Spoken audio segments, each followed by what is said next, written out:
아리스토텔레스의 니코마코스 윤리학은 철학의 열매라고 보시면 되겠습니다.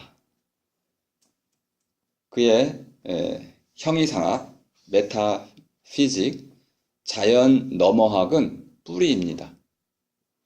이 뿌리를 바탕으로 해서 그의 정치학이 나오죠. 폴리틱이 나옵니다. 정치학, 그다음에 로기케, 논리학 이런 것들이 나오죠. 이런 것들은 줄기입니다. 또 가지이기도 하고요. 그다음에 에티케라고 하는 에틱은 윤리학은 바로 그의 철학의 열매입니다. 이걸 우리말로는 보람이라고도 할 수 있습니다. 아리스토텔레스가 필로소피아, 슬기를 키워나가고자 했던 가장 중요한 목적은 우리가 어떻게 살아야 하는가, 그 삶의 목적, 텔로스라고 말씀을 드렸습니다. 제 말로는 그걸 멀이라고 표현했는데요. 먼 곳이라고 보셔도 되겠습니다. 길이란 말도 있고, 이 길이라는 말과 멀이라는 말은 사실 같은 방식으로 만들어진 말인데요. 길이는 긴 만큼의 정도를 나타낸다고 한다면, 멀이는 먼 만큼의 정도를 뜻하게 될 겁니다. 높이라는 말도 있습니다. 이라는 말을 이렇게 만들고 쓰면 여러 가지 말들을 쉽게 이제 표현할 수가 있는데요. 그러니까 머리는 먼 만큼도 되지만 먼 곳이란 뜻도 갖고 있습니다.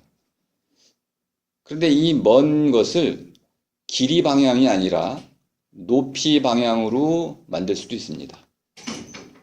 그러면 높을수록 멀어지는 거죠. 근데 방향이 멀리 떨어지는 쪽으로 멀어지는 게 아니고 올라가는 쪽으로 멀어지는 것을 높아진다라고 말할 수 있습니다. 첫 번째 전제가 있었죠. 아리스토텔레스는 플라톤을 따라서 이 세계 안에 있는 모든 것은 변화한다. 변화에는 두 종류가 있었습니다. 바뀌는 것과 달라지는 것. 이 세계 안에 있는, 동굴 안에 있는 모든 것은 바뀌거나 달라진다. 또는 좀 더 구체적으로 얘기하면은 이쪽에서 저쪽으로 간다, 옮겨 다닌다, 나아간다. 이렇게 볼 수 있는데요. 옮겨가거나 나아갈 때마다 가는 사람 자신도 뭔가 달라지죠. 마음도 달라지지만 신분이라든지 삶의 질 이런 게 나아지거나 나빠집니다. 그런데 이제 삶의 목적이라는 관점에서 보면은 나빠지는 삶을 살기 위해 살아가는 사람이 있을까요? 나는 내일부터 나빠질 거야. 나는 망할 거야. 망하는 것을 목적으로 사는 경우가 있나요? 있다고 칩시다. 그런 사람이 있을 수 있죠. 복수를 위해서. 엄마가 지금 나를 이렇게 야단쳤어. 내 엄마를 속상하게 만들 거야. 그래서 난 내일부터 성적 그냥 최하위 떨어져서 엄마한테 복수할 거야. 그건 복수지 실제로 나빠지는 삶을 살기 위한 것은 아닙니다. 복수는 분풀이이고 정의 실현인 것입니다. 정의가 실현되면 아마 그 아들, 딸은 다시 공부를 열심히 할 수도 있습니다. 어쨌든 자기 스스로 보다 나은 삶이라고 하는 어떤 것을 깨닫게 되면 그것을 살아나가려고 하는, 이루려고 하는 근본 목적이라는 것이 있습니다. 그러니까 보다 나은 삶을 향해서 나아가지 더 나빠지는 삶을 향해서 나아가는 사람은 없다. 첫 번째 물음이 사람은 왜 사는가입니다. 왜라는 것은 어디서 왔는지를 묻는 겁니다. 오는 곳을 묻는 겁니다. 왜? 오다란 뜻입니다. 단순히 오다가 아니고 이가 붙었으니까 와에 이가 붙었으니까 오와 이 이렇게 되네요. 이것은 오게 만들어준다는 뜻, 오게 해준다는 뜻입니다. make의 뜻은 아니고 let it be 정도의 뜻입니다. 근데 가려면 가라. 가게 해줄게. 허락. 갈 거야? 용돈 줘야지. 차비 줘야지. 아, 돈이 없어서 못 가니까 돈 주고 가게 해줌입니다. 살게 해줌, 오게 해줌. 이게 우리말 이히리기우 사역동사의 의미입니다. 사역이라고 번역한 건 좀 문제가 있네요. 허용사 같은 겁니다. 하게 해줌. 살리다 그러면 살게 해주는 것이지 죽고 싶은 사람까지 막 살아있게 만드는 거는 아니에요. 그러니까 리라는 말, 이 사역동사에는 허용인데 이 허용이 강한 겁니다. 그래서 엄마 공부 좀 하고 싶어 그러면 공부하게 해준다는 건 용돈도 주지만 칭찬도 해주고 학원도 보내주고 좋은 선생 소개시켜주고 적극적으로 도와서 그가 하고 싶은 일을 제대로 해낼 수 있도록 해주는 것. 이것이 해주는 거야. 멋있는 말이네요.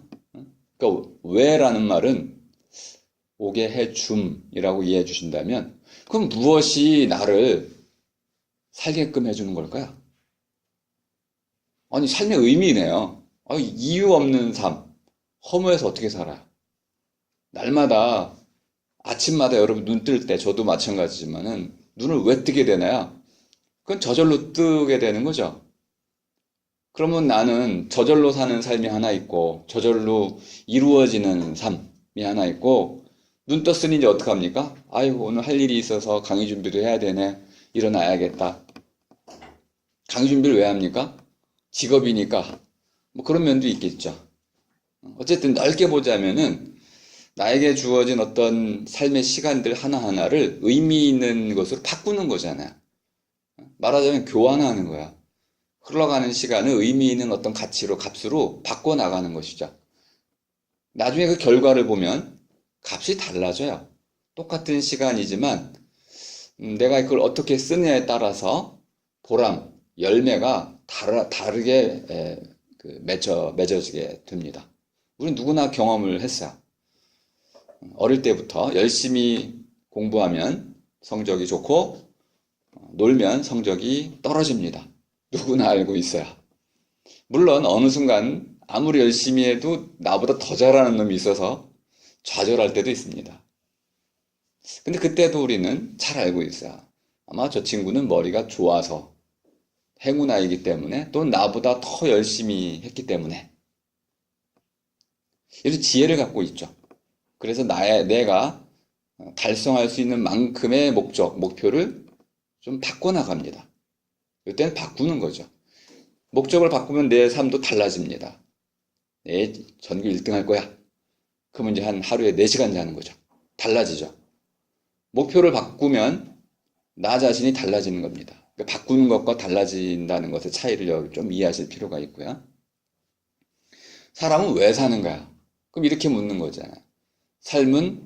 사람의 삶은 어디로부터 오는 것이고, 그것이 오게 되는 이유, 그것을 오게끔 해주는 것은 무엇이며, 또 내가 날마다 살아가고 있다면, 그 날마다의 삶은 또 누가 그것을 허용해 주거나, 또는 그걸 가능케 해주는 걸까? 가는 근거를 묻는 거네요.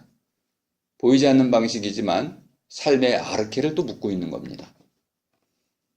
처음에 오르페우스가 얘기했던 맨 처음이라고 하는 그 처음을 계속 파고 들어가는데 이 처음은 밑도 끝도 없는 곳에 있어요. 그러니 실제로는 눈으로 보거나 손으로 만질 수 있는 방식으로는 찾을 수가 없습니다. 하지만 우리는 지혜라는 것이 있어서 슬기라는 것이 있어서 깊이 생각하는 능력을 갖고 있어서 생각하면 할수록 원인이 좀 복잡해지고 멀어집니다. 첫 번째 물음은 사람은 왜 사는가입니다.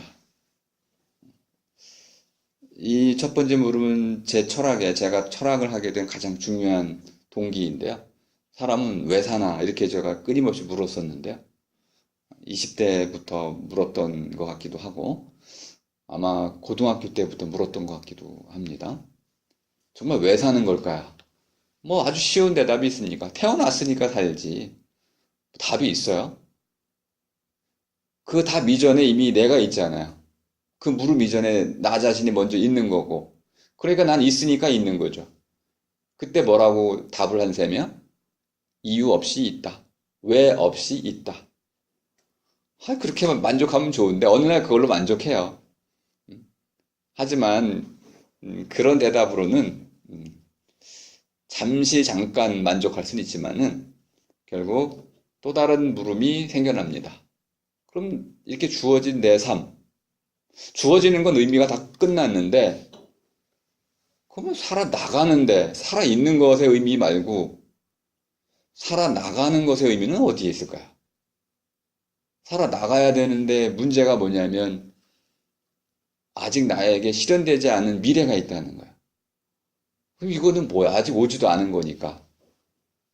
오지 않은 이 미래, 다가오고 있는, 내가 나아가고 있는, 다가가고 있는, 이중적으로 다가오는 건지, 다가가는 건지, 그 나의 올제, 올 때, 올날, 앞날, 이거는 그러면 그냥 살아있는 거하고는 전혀 다른 차원에서 의미가 문제가 돼요. 그래서, 한동안 이렇게 후련했던 또 이 대답, 나는 의미 없이 있다. 그래서 보니까 또 그 헬덜린이 또 그런 시도 썼더구만요.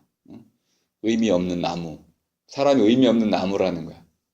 그런데 결론이 어떻게 나냐면 그 의미 없는 나무에는 고통의 열매만 잔뜩 피었다. 그러니 이게 삶이 의미 없는 게 아니고 의미를 찾지 못하는 그 나무들은 어떤 열매를 맺냐 하면 고통만 맺는다는 거야. 그러니까 의미를 찾아야 그것이 기쁨으로 바뀐다는 것이죠. 이런 살아있음과 살아나감의 차이를 이제 깨닫고 20대 때 내가 아는 게 도대체 뭐냐? 이렇게 이제 스스로 크게 뉘우치고 젊을 때의 그 치기죠. 어린 뭐 깨달음이라고 해야 되나? 그것의 한계를 좀 느끼면서 좀 더 많은 공부를 해야겠다 이런 생각을 했습니다.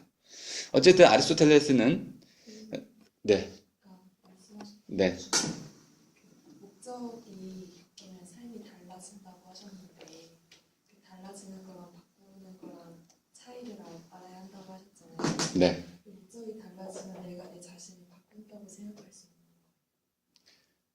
이제 그건 이제 정의상의 문제이기 때문에 그때 그걸 달라지는 것이라는 의미로 쓰시고 있다면은 뭐 큰 차이는 없는데요. 제가 모자를 이걸 썼다가 다른 모자를 쓰면 이건 바꾼 겁니다. 근데 이 모자를 썼는데 여기다가 색칠을 하거나 뭘 더 꾸미고 했으면은 같은 모자가 바뀐 거죠. 근데 이런 경우는 달라진다고 할 수 있습니다. 그러니까 바뀐다는 것은 어떤 안에 있던 것이 그 바깥에 놓이게 된다는 뜻입니다. 그러니까 경계나 범주가 다른 범주로 바뀐다는 거야. 그러니까 갈래가 달라진다는 겁니다. 여자가 남자가 된다든지 하늘이 땅이 된다든지 또는 속옷과 겉옷, 안과 밖이 거꾸로 되는 거 이런 거는 바뀌는 겁니다. 그러니까 모자가 여러 개 있을 때 A, B, C, D가 있을 때 A 모자에서 B 모자를 쓰면 나는 모자를 바꿔 쓴 거죠.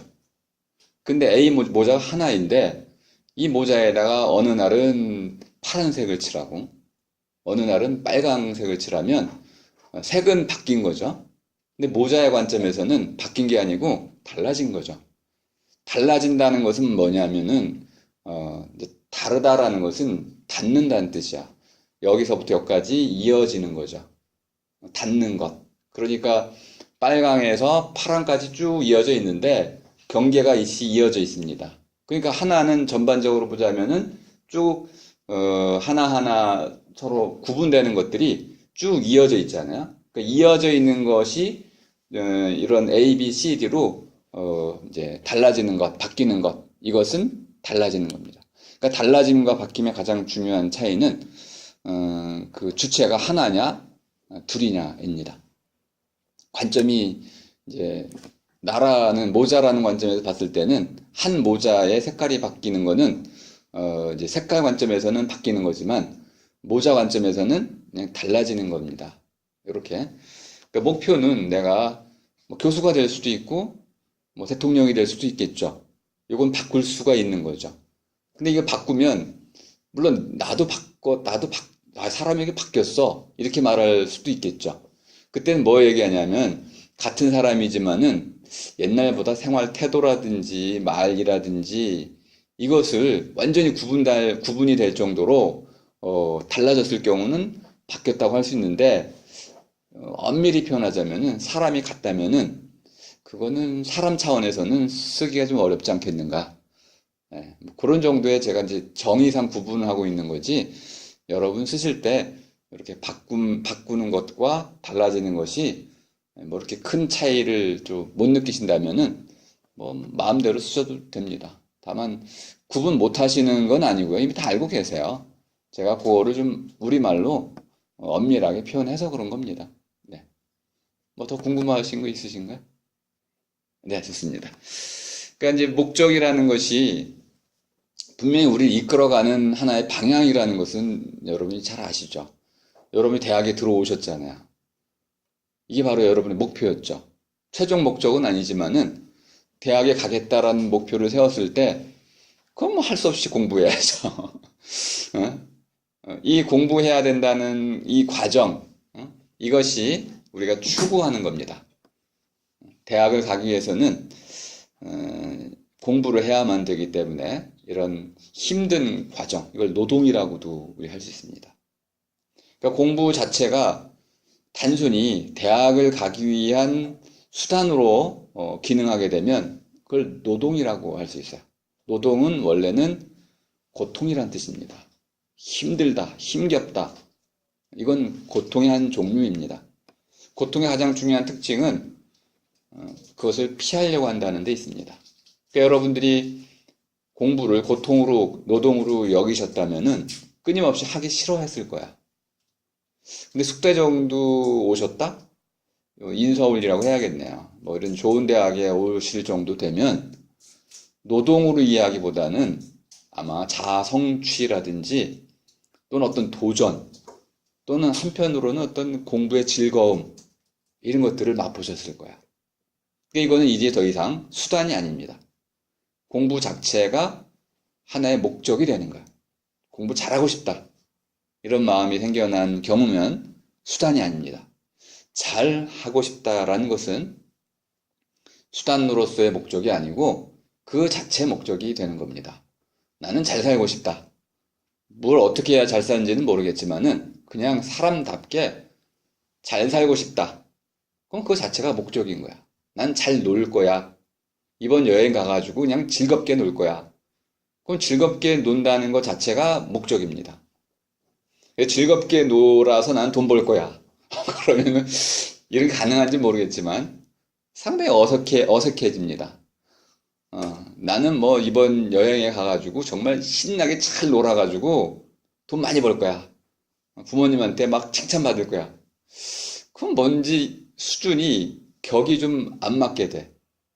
가장 높은 수준에 잘 즐기고 논다는 것이 갑자기 낮은 수준의 어떤 것에 이바지하는 쪽으로 말을 하게 되면 이게 격이 안 맞게 돼서 우린 좀 말이 좀 안 된다. 논리적이지 않다. 이렇게 느끼게 됩니다. 그게 뭐 불가능하다는 어법이 아니고 우리의 상식에 좀 들어맞지 않는다. 이렇게 됩니다. 어쨌든 이 목적이 있을 때 한 가지 쉬운 예를 한번 들어보겠습니다. 눈이 있어요. 그러면 이 눈의 목적은 뭘까요? 이게 좀 이상한 말이죠. 그죠? 내가 눈을 뜬다. 눈을 뜨는 목적은 뭐죠? 이건 말할 수 있습니다. 눈을 뜨는 목적은 무엇인가를 보기 위한 거죠. 근데 눈의 목적은 뭔가요? 눈의 목적과 눈을 가진 내가 눈을 뜨는 목적은 다릅니다. 눈의 목적은 그걸 아는 사람이 있다면 눈의 설계자라고 해야겠죠. 모자의 목적은 뭐죠? 의자의 목적은 뭐죠? 모자는 쓰기 위한 것이죠. 물론 멋을 낸다고도 할 수 있습니다. 어쨌든 쓰기 위한 것이죠. 도구입니다. 의자도 앉기 위한 도구죠. 뭐뭇을 하기 위한 것이라는 수단을 가지고 분명히 규정이 됩니다. 눈도 그렇게 규정될 수 있나요? 눈도 그래서 보기 위한 도구다. 이렇게 말할 수 있나요? 근데 문제는 도구는 사람이 만든 제작물인데 반해서 눈은 사람이 안 만드셨슈. 그럼 사람이 안 만들었으면 신이 만들었다고 할 수도 있지 않을까? 그러면 신이 눈을 만들었다면은 신이 그 눈을 만든 목적은 신 자신을 위해서 만든 걸까요? 아니면 눈의 사용자인 사람을 위해서 만든 걸까요? 어쨌든 목적론으로 가보니까 설계자의 관점에서 보면은 만든 사람이 있다고 치면 눈을 목적론 관점에서도 이해해 볼 수가 있겠습니다. 근데 오늘날에는 목적론 관점에서는 거의 이해하지 않고요.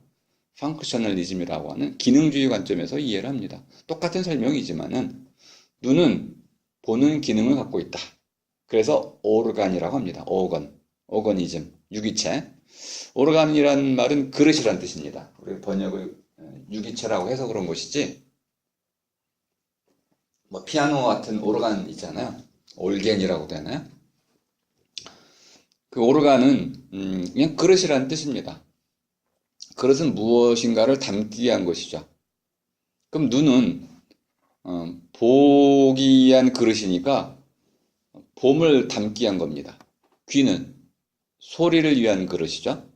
손은요, 이렇게 저마다 어떠어떠한 펑션, 기능이라는 것을 담고 있다고 봤습니다.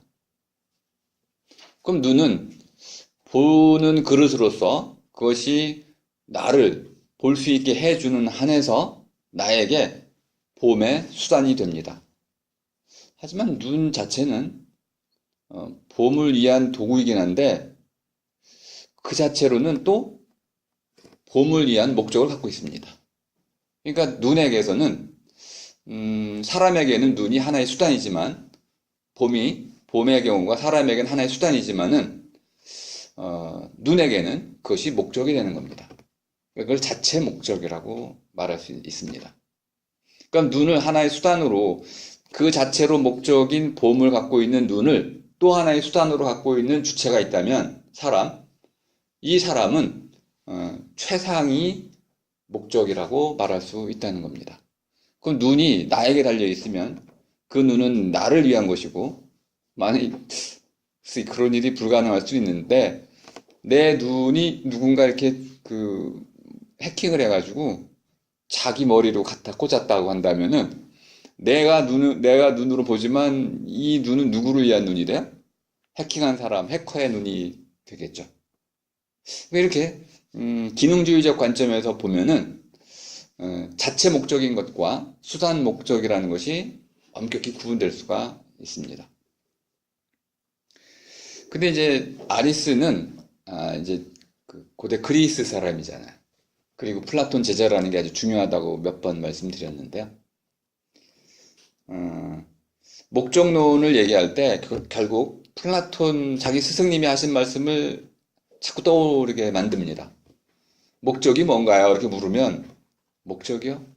우리 스승님께서는 아가선, 선이라고 말씀하셨는데요. 그럼 선이 또 뭐죠? 이게 이제 아주 어려운 논의 중에 하나입니다. 그래서 제가 그냥 꼬리 다 자르고 몸통만, 선이라는 말은 잘못 번역이 됐다. 아가손이라는 것은 그냥 좋다라는 뜻입니다. 우리말 선이라는 말은 제가 한자를 일부러 거기다 써놨죠. 뭐라고 되어 있습니까? 선은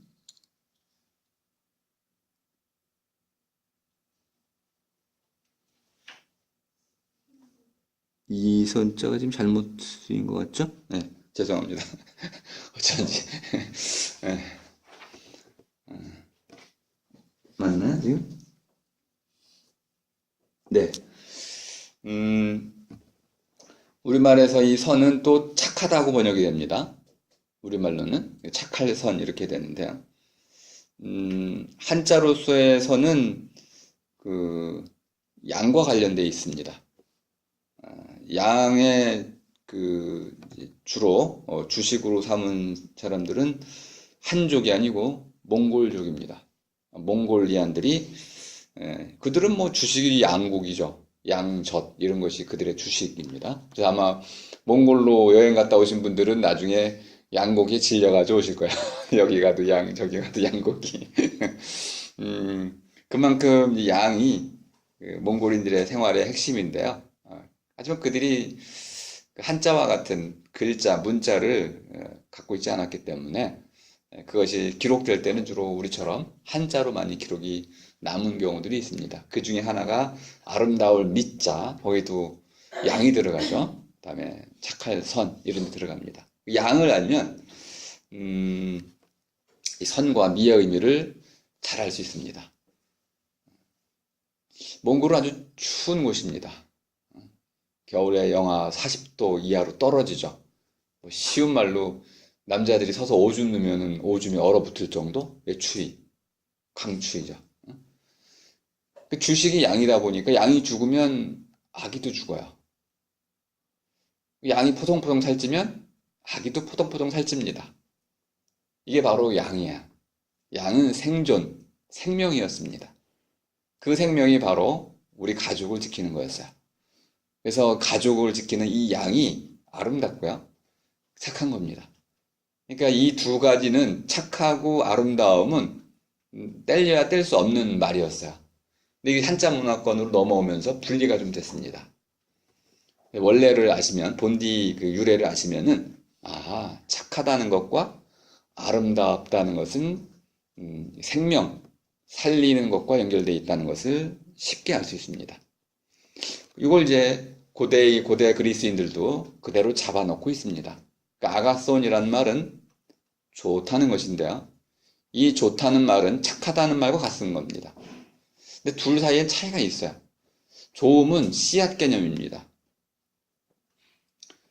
씨앗을 이제 뭐 봄에 심는다고 합시다. 우리 같은 경우에, 한국의 경우, 밭에다가 무씨를 뿌리면 뭐 무가 자라겠죠.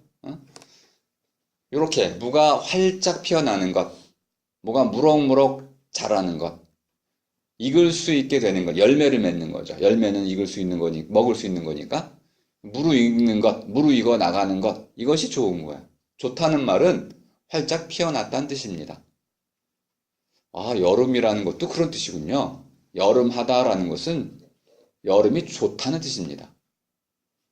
무엇이 좋은가요? 열매가 맺으니까, 무르익으니까 좋다는 뜻입니다. 가을을 기대하고 있는 거죠. 가을은 이제 가을하다라는 것이 걷어들인다는 뜻입니다. 걷는 거. 여름이 바로 자라나는 기간이기 때문에 좋은 겁니다. 만물이 활짝활짝 피어나는 것. 좋으면 그러니까 활짝 피어난다. 우리식으로 말하면 사람 되어가는 거죠. 무가 되어가고요. 또 열매가 열매로 되어가고 되는 거야. 된다는 것은 다다른다는 뜻입니다. 대추가 빨갛게 익었어요. 대추가 되어가죠. 또 달걀 이것이 깨어나서 깨가지고 달기 됩니다.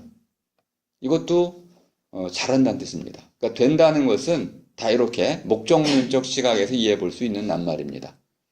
어떤 목적이 있어서 그 목적에 다다르는 것, 이것이 되다입니다. 그러니까 사람이 된다라고 말할 때는 덜 됐다, 못 됐다 이럴 때는 사람의 관점에서 야, 어리숙하냐, 어린 상태냐, 어른이 됐느냐 이렇게 하나의 과정을 염두에 두고 무르익어감의 과정을 염두에 두고 열매, 보람을 열매에 두고 과정에서 이해하고 있는 것이다. 그래서 그 가장 잘 익은 상태를 다움이라고 하는 겁니다. 사람 다움이라는 것은 사람마다 다 다움이 다를 수밖에 없지만은 그 사람이 될 수 있는, 다다를 수 있는 최상의 상태에 도달했을 때 그게 다움이야. 물론 도달하고 나면 또 다 아시겠지만은 시들죠. 그리고 죽습니다.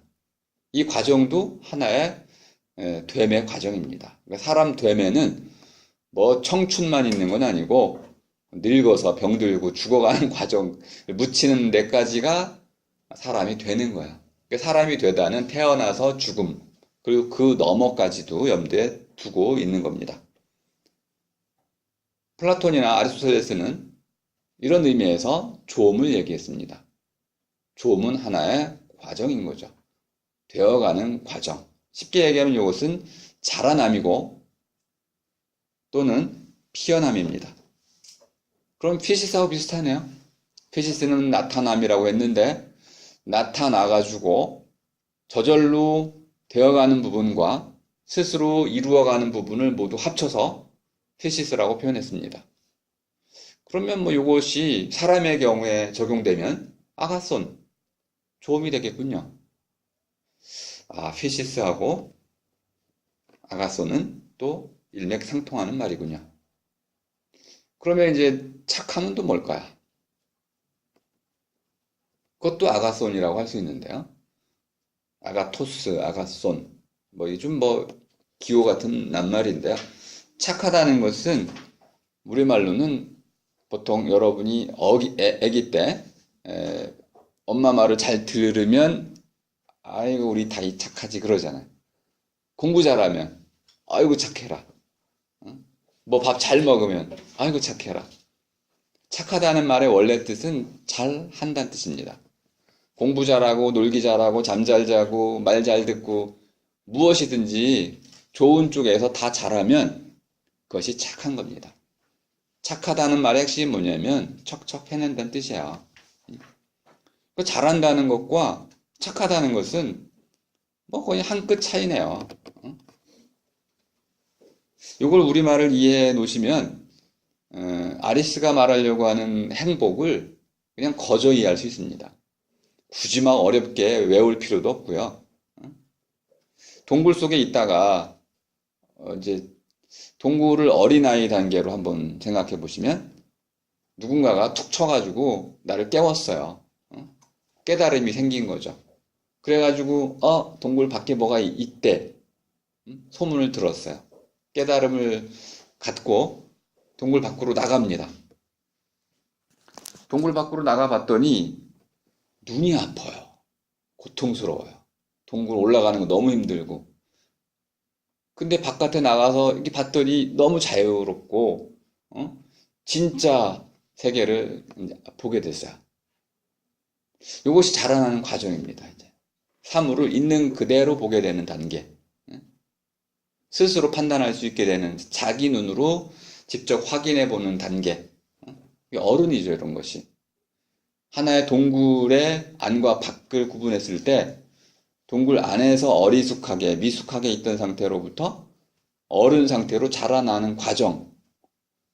그래서 어른 상태에서 어떤 일을 잘 해내는 것, 자기 삶을 만족스럽게 살아가는 것, 이게 행복이네요. 그러면은 착한 단계를 거쳐야 됩니다. 주어진 일들을 척척 잘 해내야 되고요. 그걸 하기 위해서는 또 열심히 노력해야 돼요. 지적인 훈련도 해야 되고, 도덕적인 노력도 해야 되고, 이런 다방면의 삶의 지혜를 또 갈고 닦아 나가야 되는 것이죠. 그럼 착하다는 것과 이 좋음을 연결시켜가지고 아리스토텔레스는 행복이라고 말을 썼습니다. 그 행복이란 말을 어떻게 이해해야 되느냐? 제가 계속 이제 번역의 문제 때문에 우리가 아주 중요한 그런 철학자들, 사상가들의 말을 제대로 이해하기 힘들다라고 누차 말씀드렸는데요. 행복도 그렇습니다. 행복은 행과 복이 결합된 말이죠. 행이라는 것은 우리가 다행이다, 불행이다 할 때 많이 쓰이는 말입니다. 적절치 않겠지만 도둑놈 예를 한번 들겠습니다. 여러분도 혹시 누구 물건이나 돈을 슬쩍 훔친 경험들이 있으신지 모르겠네요. 어떤 경우를 한번 들어볼게요. 엄마 지갑에서 돈을 슬쩍 훔쳤어요. 엄마가 알았겠지? 그런데 안 들켰다고 생각해요. 그리고 가가지고 만화책을 봤습니다.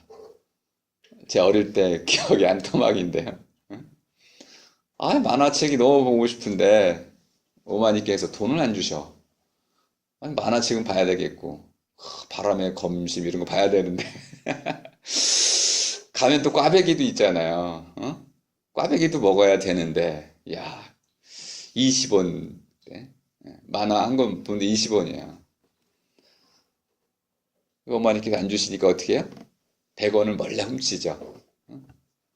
그때는 지폐로 있었어요. 100원짜리 지폐가 있었어요. 100원을 훔쳐가가지고 일단 만화책을 일단 5권을 탁 봐. 그럼 100원이 다 떨어지시잖아. 그럼 꽈배기를 못 먹게 되는데 그 친구를 꼬셔서 가야죠. 그래서 친구한테 야, 꽈배기 하나 사라 하면 반 딱 얻어 먹고 만족스럽게 집에 오죠. 집에 들어올 때 어떤 생각이 드냐면 아이고 다행이다. 이때 쓰는 말이 행이야. 행이라는 말은 불행이란 말 속에 좀 잘 나타나 있는데요. 불행, 불행이란 뭘까요? 행하지 않다는 뜻이죠. 그 행이 불행이라니까 행이 좋은 뜻으로 보이는데요. 실제 뜻은 요절하지 않았다는 뜻입니다. 행은 요절이 언제인지는 정해져 있지 않습니다. 근데 대충 후손 아이를 못 낳고 결혼 못하고 죽는 걸 요절이라고 그랬어요. 여러분 지금 돌아가시면 죽으면 다 요절하는 거야. 물론 요즘은 그 결혼 안 하신 분들도 많아가지고 이 기준은 적용이 안 되는 거야. 어쨌든 생각보다 일찍 죽는 경우 이게 요절이죠. 요절하지 않은 것, 도둑질했는데 안 들킨 것 이게 행위야. 이건 이상하네. 개념 파악이 좀 어려우시죠? 산사태가 났는데 안 죽었어요. 산사태 자체는 나쁜 건데 내가 안 다쳤어요. 이게 행위다 이 말이야. 그러니까 우리 삶에서 계속 재앙과 같은 일이 연속해서 일어날 수 있는데 길 가다가 누가 나를 안 때렸고 내가 길에서 안 넘어졌고 자동차가 안 쳤고 이게 다 행위야. 이가 있는데 이가 안 빠졌고 안 썩었고 눈이 안 빠졌고 다행이란 말은 할 수 없이 많은 행위 있는 겁니다. 가만히 있는데 뭐 이런 일이 안 일어나고 저런 일이 안 일어났고 이게 다 행위야. 행은 운명적인 거네요. 내가 이것을 피해갈 수도 없고 닥치지 않아야 되는 거죠. 인간의 노력으로만 우리가 행을 이룰 수는 없어서 운명적인 것이다. 그러니까 노력의 영역에서는 좀 벗어나 있습니다. 근데 오늘날에는 이 행도 노력의 영역으로 들어옵니다. 우면산 산사태 때 우리가 그걸 많이 언급을 했습니다. 세월호 때, 또 지금 많은 유해 물질에 의한 이런 그 환경 재난들 이런 것들은 사람이 막을 수 있는 것들이었잖아요. 막을 수 있는 것들은 행의 문제하고 관계없습니다. 그것은 재난이거나 악행과 연결되는 겁니다. 인간의 행위와 관계되어 있죠. 그러니까 행은 인간의 행위를 벗어나 있는 신적인 영역, 운명적인 영역 이런 곳에서 나에게 재앙이 닥치지 않은 상태를 말하는 겁니다. 그러니까 이제 고대인들의 그 기도를 들어보면 알 수 있습니다. 신이시여 내게 다가오지 마소서 내가 죽겠나이다. 신은 나에게 선물도 주지만 나에게 벌도 줘요. 나는 지금 뭐가 더 중요한 거야? 좋은 선물을 받는 것도 좋지만 그건 안 받아도 좋으니까 처벌을 피하고 싶은 거죠. 이렇게 신이 오지 않는 것, 이것이 바로 행위다. 이렇게 이해를 해두시면 되겠습니다. 복이라는 것은 좀 다릅니다. 복은 비나이다, 비나이다, 천지신명께 비나입니다 해서 받은 것, 이게 복이에요. 복은 선물이군요. 영어의 굿도 그런 뜻입니다. 신이 준 선물을 굿이라고 하는 거야. 신께서는 사람에게 항상 좋은 것을 주십니다. 그걸 전제로 깔고 있죠. 나중에 알고 봤더니 신이 벌도 주셔. 그래서 이제 그것이 이제 헷갈리게 됐습니다. 그래서 어떻게 해석하냐면 나에게 주신 그 벌은 좋은 거다. 나 잘되라고 주신 거죠. 사랑의 매 같은 거라는 거야. 어떻게든 신은 나에게 좋은 걸 주신다는 거야. 이거를 맹신이라고 합니다. 물론 어떤 분은 믿음이 참 두텁다라고도 표현하시는데요. 어쨌든 뭐라고 표현하든지 간에 신이 준 모든 것을 좋다라고 봤습니다. 그래서 우리가 아이도 신에게 빌어서 받았다, 삼신 할매한테 받았다고 보기 때문에 그것도 복이라고 하고요. 장수 이런 것들도 사람이 주는 게 아니고 신이 주는 것으로 봤기 때문에 그것도 복의 대상이 됩니다. 재물 같은 경우도 복의 대상이 됩니다. 그러니까 행복이라는 것은 하나는 운명적인 것이고 두 번째는 신에게 간절히 빌어서 받는 것이니 둘 다 인간의 의지와 실천하고는 좀 관계가 없는 그 우연의 산물이군요. 이 번역이 아예 빗나갔습니다. 그래서 우리가 흔히 기복신앙 할 때는 복의 의미가 잘 드러나 있습니다. 아리스토텔레스는 철학자입니다. 이 기복신앙을 지지할 리가 없습니다. 그는 지혜를 추구하는 철학자였고 그때 말한 지혜도 슬기였습니다. 슬기라는 것은 보다 나은 삶을 살아나갈 줄 아는 것이고 또 슬기는 끊임없이 갈고 닦아 나가야 하는 실천의 과정을 전제로 하고 있습니다. 그래서 이거를 이제 원래 말 그대로 한번 살펴볼 필요가 있습니다. 에우다이모니아라는 그의 말은 유토피아란 말 속에 이미 남아 있습니다. 토마스 모의 유토피아를 아실 겁니다.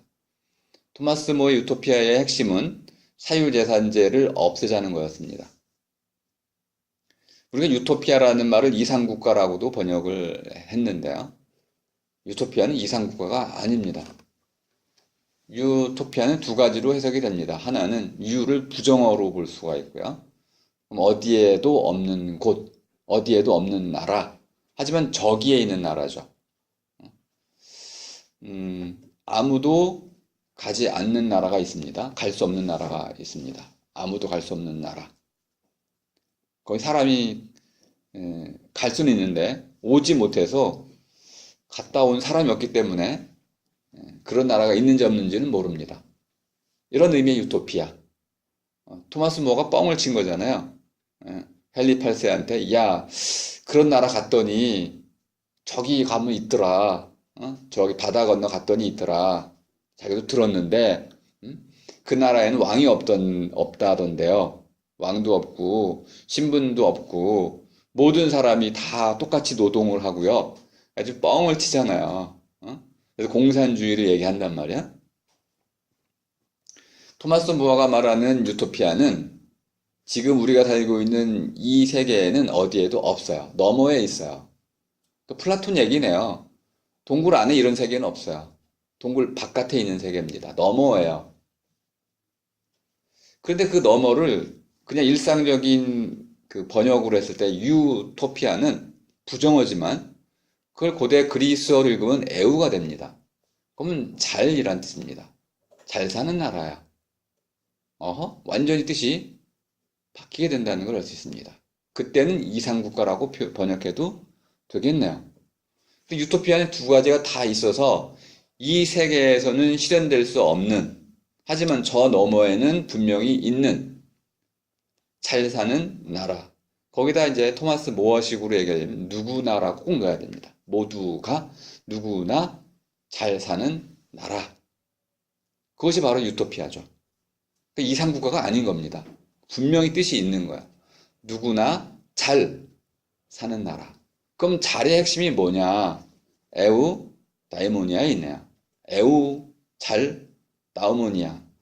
다이모니아는 소크라테스를 말씀드릴 때 잠깐 설명을 드렸습니다. 다이몬과 연결되어 있다. 내 안에 있는 내면의 목소리, 양심의 목소리. 내가 이제 어디로 가야 할지 삶의 그 결단의 순간에 나에게 올바른 길을 이끌어주는 그 내면의 목소리, 그것이 바로 다이몬이었죠.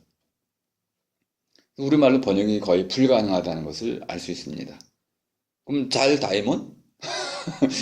이게 말이 안 되는 번역이잖아요. 그래서 굳이 이렇게 번역할 수 없을 바에는 좀 의역을 할 필요가 있겠다. 한마디로 얘기하면 최상의 상태를 나타내는 겁니다. 내 삶의 최상의 상태에 다다르는 것. 잘 살아나가고 있음이네요. 살아나가고 있다는 나감이 중요합니다. 이것을 아리스 방식으로 설명드리면 가장 바람직스러움입니다. 바람이란 말이 또 우리말로 이해를 하셔야 됩니다. 해바라기 할 때 바라기, 가장 바람직스러움, 이것이 에우다이모니아의 뜻입니다. 행복하고는 아무 관계도 없습니다. 사람은 왜 사나요? 이렇게 가장 좋은 상태, 가장 바람직스러운 그런 상태에 다다르기 위해서 산다. 이런 뜻으로 이해하시면 되겠습니다. 그럼 가장 바람직스러운 상태가 무엇이냐? 사람이 삶을 살아나가야 하는 목적이다, 텔로스다. 이렇게 또 쉽게 설명이 되겠네요. 사람에게는 그 안에 듀나미스로 목적, 텔로스라는 것이 있는데 이 텔로스는 현재는 씨앗 상태와 같은 것이어서 사람이 삶을 살아나가는 가운데 그것을 키워나가야 되고 또 키워나가면 저절로 자라고 그 가운데서 활짝 꽃 피어지는 것이다. 무르익어서 열매가 되고 열매가 돼서 먹을 수 있는 것이다. 아주 쉽게 설명이 됐습니다. 사람 안에 그런 목적이라는 게 있을까요? 있다면은 왜 사람들은 그렇게 가장 열매는 사과는 자라서 저절로 열매를 맺는데 왜 사람은 그렇게 열매를 못 맺나요? 아니 외형적으로 저절로 이루어지는 부분은 다 열매를 맺잖아요. 근데 사람에게는 저절로 이루어지는 부분 플러스 스스로 이루어 나가야 하는 부분이 있어서 스스로 이루어 나가는 부분 저절로 이루어지지 않잖아요. 실천하고 노력하고 의지를 갖고 있어야 되고 끊임없이 지혜를 가지고 숙고해야 되고 이런 하나의 과정이 필요하다는 이걸 누구나 알고 있습니다. 사람은 저절로와 스스로가 합쳐진 그런 생명체이기 때문에 저절스로의 상태로 이루어져 있기 복합체이기 때문에 사과처럼 그렇게 저절로 모든 것이 다 완성되지는 않는다. 그래서 우리에게는 몸의 차원에서 저절로 이루어지는 측면이 하나 있고요. 또 하나는 인간의 행위라고 하는 차원에서 스스로 이루어 나가야 되는 차원이 있습니다. 근데 사람의 경우에도 그 행동에는 반드시 목적이 있다는 겁니다. 제가 구름이 흘러가는 것은 하나의 방향이 있다고 말씀드렸습니다. 물도 방향이 있고요. 모든 운동에는 방향이 있다. 예를 들어서 브라운 이펙트, 연기가 흩어지는 것, 담배 연기가 흩어지는 것도 흩어진다는 면에서는 방향이 있는 겁니다. 모든 움직이는 것은 방향이 있다. 또는 목적이 있다. 이걸 제가 안정이라고도 설명을 드렸습니다. 높은 곳에 있던 것을 놓으면 떨어지는데 떨어지는 이유가 뭐냐? 그 돌멩이가 안정을 취하려고 하는 내적 목적을 갖고 있기 때문에 그렇다. 아리스의 설명 방식이라고 말씀을 드렸죠. 그러니까 모든 것에는 목적이 있는데 행동에도 목적이 있다. 이 행동에 두 가지의 차원이 있습니다. 하나는 행동이란 말에도 두 가지 차원이 있다는 겁니다. 하나는 저절로 이루어지는 측면이 있습니다. 예를 들어서 우리가 문을 열면 문고리를 돌려가지고 문을 잡아당기면 문은 저절로 열리죠. 저절로 돌아가는 측면이 있습니다. 메커니즘이라고 우리가 얘기합니다. 메커니즘이란 말도 좀 번역이 어려운데요. 기계라고 번역을 우리가 하고 있습니다. 기계. 메커니즘은 만들어지는 원리를 뜻하는 겁니다. 만들 때 모든 만들어진 그 제품들은 어떤 기능을 담고 있습니다. 그 기능을 수행할 수 있도록 돌아가는 것, 이것이 메커니즘입니다. 돌리는 거죠. 그러니까 돌리개라고 할 수 있습니다. 의자에게도 그런 돌리개가 있어야 되는 거죠.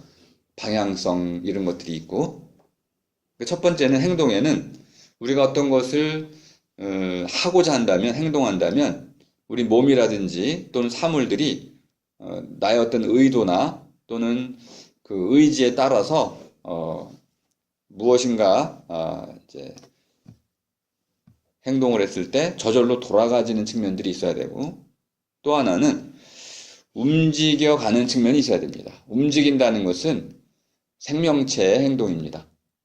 돌아간다는 것은 메커니즘, 이런 기계나 또는 사물들의 차원이라고 한다면, 몸의 차원이라고 한다면, 마음의 차원에서는 움직이는 겁니다. 마음을 움직인다고 그래요. 터치, 감동. 마음이 감동을 받으면 스스로 움직입니다. 스스로 움직인다는 게 뭐냐면 어떤 그 외부적인 강제에 의해서가 아니고 스스로 말미암아서 자유죠. 스스로로 말미암아서 스스로 어디인가 다다르는 것. 그러니까 목적을 정하고 그 목적에 스스로 다다르는 것. 이것이 바로 움직여감입니다. 행동도 엄밀히 말하자면 두 측면으로 구분이 됩니다. 사람이 몸과 마음으로 이루어져 있듯이 사람의 행동에는 돌아감의 측면과 움직여감의 측면이 둘로 또 나뉘어 있다. 저절로 이루어지는 측면과 스스로 이루어 나가는 측면이 있더라.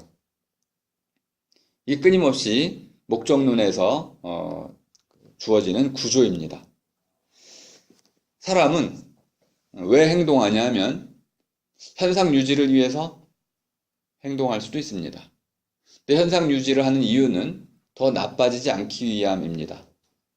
더 나빠지지 않기 위함을 다른 말로 하면은 어쨌든 다음에 더 나아지기 위한 것이죠. 그래서 제가 이렇게 썼네요. 보다 높은 다른 목적을 향해서 나아간다. 발판과 같은 것이다. 수단이 되는 것이다. 그래서 도구적 목적이란 말과 니은으로 가면 기억 니은, 기억에는 도구적 목적, 니은에는 본래적 목적이라고 둘로 나눴는데요. 이 두 가지는 뭐 엄밀히 구분되는 것은 아니지만 그래도 충분히 구분이 가능한 겁니다. 제가 이제 아리스가 많이 든 예를 가지고 왔는데요. 말 곱비 제작자. 소크라테스는 맨날 그 화강암 그 조각가를 그 예를 들죠. 그 부모님이 그 화강암 조각을 하시는 분, 조각사였기 때문에 어릴 때부터 맨날 그걸 보고 자란 거야. 그러니까 맨날 그 조각상 가지고 예를 많이 들었는데, 아리스토텔레스의 아버지는 의사였어요. 근데 그래서 맨날 얘기할 때마다 질병 얘기가 나와요. 그러니까 어릴 때 자기 경험의 세계를 예로 많이 쓰게 되는 건 어쩔 수 없는 것 같은데요. 이 말곱비 얘기는 새로운 그 복이었기 때문에 제가 재미있어서 가져왔습니다. 말곱비를 만드는 사람은 일단 말곱비를 만드는 일을 하는 사람이고요. 근데 그 말곱비를 만드는 이유는 말을 잘 통제하기 위한 거죠. 말을 잘 통제하기 위한 것은 말을 안전하게 타기 위한 것이고, 한 가지 목적을 제시하죠. 전투. 전쟁에서 이기기 위한 것이다. 그런데 전쟁에서 이기는 것은 평화를 얻기 위한 것이다. 이렇게 쭉 얘기하고, 또 평화를 이제 얻고자 하는 목적은 사람답게 살기 위한 것이다. 이렇게 또 쓰고 있죠. 이게 가만히 보면 아주 일방적인 서술이에요. 예를 들어서 말곱비 제작을 한 사람이 전장에 이기든 지기든 무슨 상관이에요. 돈만 벌면 되죠. 오늘날은 그럴 겁니다. 아군에게도 팔지만 적군에도 팔겠죠. 자본주의 원리에서는 기본적으로 모든 노동이 돈을 벌기 위한 행위로서 이해될 수 있기 때문에 이런 획일화가 되어 있습니다. 고대 시대로 갈수록 이런 획일화는 일어나지 않기 때문에 말이라는 것이 뭐 농경에 쓰지는 않았습니다. 한 10세 중세로 와야, 중세 이후로 와야, 특히 이제 물레방아라는 것이 만들어지면서 뭐 한 10세기 더 되네요. 그때야 돼야 겨우 말을 농업에 쓰고 그랬습니다. 그전에는 그냥 전쟁용으로 주로 썼던 거예요. 그런 세계 그 상을 아시면 말고삐를 왜 전쟁에 연결시키는지도 쉽게 이해가 됩니다. 어쨌든 말고삐를 만드는 일은 그 자체가 목적이 아니라는 거야. 물론 말고삐를 만드는 사람에게는 말고삐를 잘 만드는 것이 그 자체가 목적이 됩니다. 하지만 말고삐 자체는 다시 말에 쓰여야 되고, 말은 전쟁에, 또 전쟁은 평화에, 평화는 사람다운 삶에. 그럼 사람다운 삶 그 너머에는 또 무슨 다른 목적이 있나요? 없다는 거야. 거기가 마지막 목적이다. 그럼 마지막 목적이라는 것이 결국 사람이 삶을 살아가는 궁극 목적, 마지막 목적이 바로 사람이 왜 사는지에 대한 대답이다. 이렇게. 사실 이렇게 얘기하면은 이걸 목적론적 또는 도구주의적 해석이라고 할 수 있겠죠. 만약 이것을 신앙심이 깊은 분에게 들려주면 좀 비난할 겁니다. 아니, 삶의 목적은 신께서 주시는 것이죠. 어떻게 뭐 도구에서 거슬러 올라갑니까? 위에서 하늘로부터 내려오는 거죠. 아니, 환인께서 다 삶의 목적을 말씀해 주셨잖아요. 어? 뭐 무슨 우리 맨날 하는 얘기 있잖아요. 하나님께서 이 땅을 만드신 이유가 뭐야? 널리 홍익인간이라는 게 있잖아요. 이게 삶의 목적이라는 거 아니야? 근데 그거 정당화가 돼요? 널리 인간 세상을 이롭게 하라고 그 목적을 주셨는데 맨날 전쟁하고 싸우고 경쟁하고 우리 것, 네 것 나누잖아요. 그러니까 그게 아무리 목적을 줬어도 목적이 실현이 안 되면 뭐 제대로 된 목적이 아닐 수도 있는 거죠. 어쨌든 목적은 도구적으로 하나의 어떤 수단으로부터 마지막 목적까지 올라갈 수도 있지만은 위에서 내려올 수도 있고요. 저 같은 경우는 그런 방식은 적절치 않다고 보고 현상학적인 방식? 사람이 삶을 살아나가잖아요. 그럼 사람이 삶을 살아나가는 그 삶 자체에서부터 삶의 목적을 우리가 길어낼 수도 있다. 그런 방식도 우리가 제안해 볼 수 있겠습니다. 어쨌든 아리스토텔레스는 도구라는 측면에서의 목적과 본래 도구화가 될 수 없는 본래 목적을 나누었는데, 본래 목적을 찾는 방식은 계속 거슬러 올라가다가 그 위에 그것보다 더 높은 목적이 없을 때, 그때 이제 본래 목적이라고 선언하면 된다고 그럽니다. 이 부분은 여러분들이 좀 더 깊이 고민해 보시면 되겠습니다. 본래 목적 부분에 제가 마지막쯤에 이렇게 써놨죠. 그 자체로 바람직한 것이다. 바람직을 바라보다, 해바라기를 염두에 두시면 되겠습니다. 해가 있어요. 해를 바라보는 게 뭐 해바라기만 해를 바라보겠어요? 이제 굴광성과 같은 얘기로 오늘날은 이해하겠지만은, 그럼 이렇게 목적바라기라고 하시면 되겠습니다. 내 삶에 어떤 목적이 있어요. 사람은 다 목적바라기죠. 꿈바라기이기도 하고. 그럼 이런 목적바라기를 하는 사람은 그 목적을 향해서 나아가겠죠. 바라나가는 과정이라고 볼 수 있겠습니다. 이 바라나감은 플라톤에게서는 에로스였습니다. 동굴 안에서 동굴 밖으로, 동굴 밖에 참 세계 또는 있는 그대로의 세계를 꿈꾸면서 그 동굴 밖에 떠 있는 해를 바라면서 걸어 나갑니다. 이것을 거꾸로 얘기하면 그 해를 뒤쫓아 나아간다 라고도 말을 할 수 있습니다. 에로스는 그래서 뒤쫓음이었습니다. 추구하는 거였습니다. 그 제자도 똑같이 스승님을 따라가고 계시군요. 목적이라는 것이 이데아라고 바꿔놓으시면, 플라톤이 이데아를 추구한 거나, 아니 뭐 아리스토텔레스가 그 목적을 추구한 거나 구조는 똑같은데, 다만 이데아는 영혼, 사람이 죽어서 죽은 뒤 죽지 않는 넋이 바라볼 수 있는 상태까지는 가야 되는데, 아리스는 그것이 어디에 있냐면 내가 살아있는 내 몸 안에, 모든 생명체나 모든 사물 안에 듀나미스 형태로 완전히 피어난 형태가 아니고 잠재적 형태로 있을 뿐이다. 하지만 개체 안에 이미 있다고 본 입장입니다. 그것을 키워나가면 된다. 그래서 키워나가기라는 관점에서 에로스를 설명을 하는 겁니다. 그러면 바라기라는 관점은 빗쫓기가 될 테고요. 빗쫓기라는 것은 결국 이루고자 하는 것을 말하는 것입니다. 이루고자 하면은 적어도 두 가지의 측면이 있습니다. 하나는 욕망과 의지라는 측면.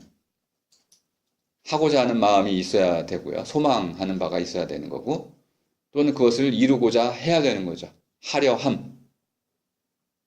하려함을 실제로 또 옮겨야겠죠. 실천. 해냄.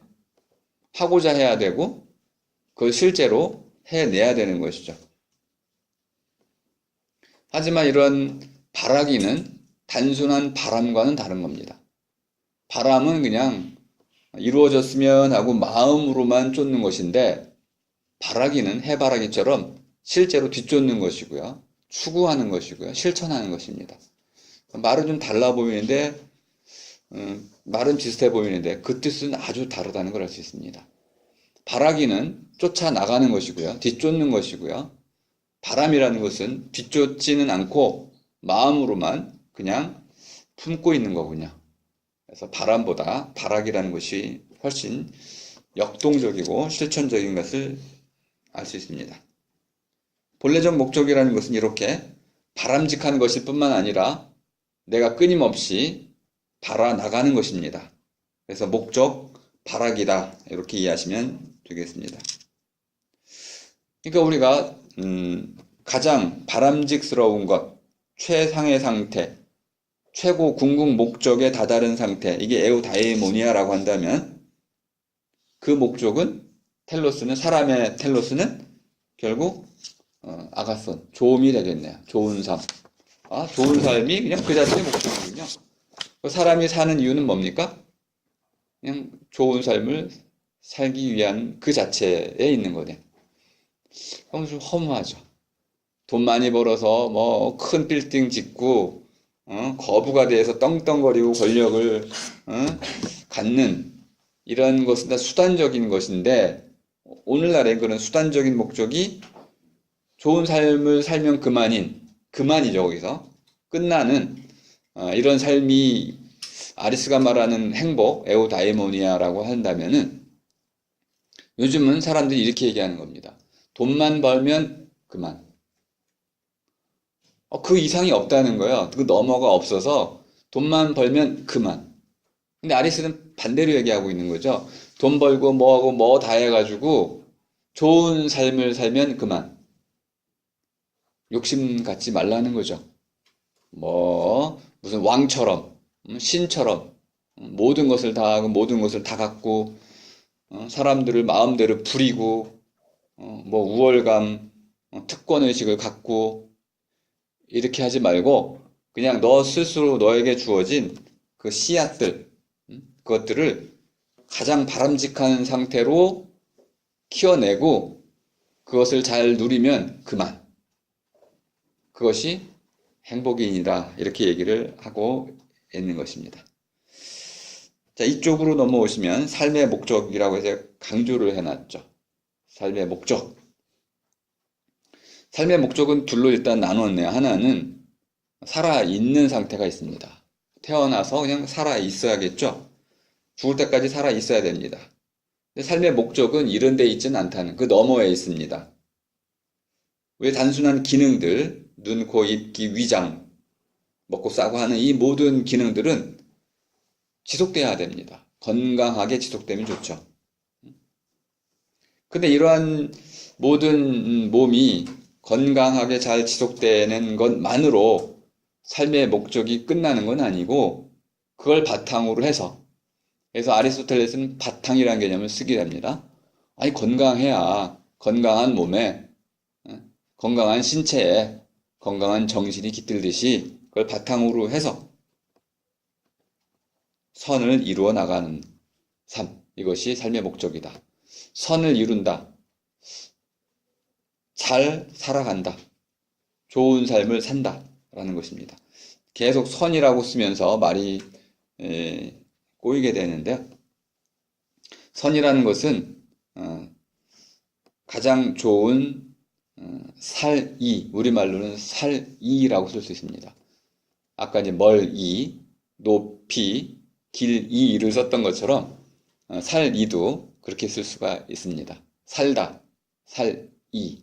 살에 살아가는 만큼이 있고 정도가 있다고 한다면은 가장 좋은 사리가 있을 수 있습니다. 물론 가장 나쁜 사리도 있을 테고요. 하루만 살아가면 하루살이, 죽지 못해서 억지로 살아가면 죽살이, 아이고 홀로 서지 못하고 남의 빌부터 살면 더부살이. 살이란 말이 우리말에 제가 찾은 것만 해도 한 2, 30개는 되는 것 같습니다. 떼살이, 무리살이, 수많은 살이들이, 시집살이도 있고, 이 살이들은 우리 삶의 종류를 나누는데 아주 적절한 말인 것 같습니다. 그래서 선이라는 것은, 좋은 살이다. 이렇게 이해하시면 되겠습니다. 그러면 좋은 삶을 사는 것 자체가 그냥 목적이 되는 거군요. 그러니까 좋은 삶을 살기 위해서는 몸도 튼튼하시고, 친구들도 잘 사귀어야 되고, 또 돈도 좀 있어야 되겠고, 명성도 있어야 되겠고, 아는 것도 좀 있어야 되고, 이렇게. 갖추어야 돼. 갖춤살이. 못 갖춘 살이면 그만큼 못 살게 된다는 거야. 동의하실 수도 있고, 아니할 수도 있는데요. 그럼 가난한 사람들은 가난살이는 나쁜 살인가요? 이게 오늘날에는 조금 어려워지는데요. 그러면 이제 우리 청빈살이도 얘기할 수 있습니다. 청빈한 삶. 청빈, 깨끗한 가난함. 그랬더니 어떤 분이 청부도 얘기하더라고, 청부. 깨끗한 가난함이 있으면 깨끗한 부자도 있겠죠. 그럼 비교를 해보시라고요. 어느 삶이 좋은가요? 청부가 좋겠네요. 근데 부자가 된다는 것이 과연 깨끗한 삶을 삶을 통해서 가능한가요? 어떤 부자가 깨끗하게 부자가 될 수 있나요?